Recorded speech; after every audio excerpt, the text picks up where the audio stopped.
Milli Hidrometeorologiya Xidməti gözlənilən qeyri-sabit hava ilə bağlı əhaliyə xəbərdarlıq edir. Doğru xəbər Azərbaycan bildirir ki, xəbərdarlıqda deyilir. Aprelin 25-də bəzi şimal və qərb rayonlarında, 26-sı gündüz isə əsasən dağlıq rayonlarda havanın arabir yağıntılı olacağı, şimşək çaxacağı gözlənilir. Bildirilib ki, ayrı-ayrı yerlərdə, xüsusən də Qazax, Gəncə və Balakən Şəkidə yağıntılar intensiv olacaq.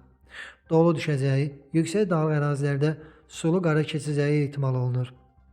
Yağıntılarla əlaqədar çaylarda sululuğun artacağı, Böyük və Kiçik Qafqazın bəzi çaylarından qısa müddətli daşqın və sel keçəcəyi istisna olunmur. Ekologiya və Təbii Sərvətlər Nazirliyi gözlənilən qeyri-sabit havada əhalini ehtiyatlı olmağa və təhlükəsizlik qaydalarına əməl etməyə çağırır. Hər hansı bir ciddi təhlükə ilə üzləşdikdə isə 112 qaynar xəttə zəng edə bilərsiniz.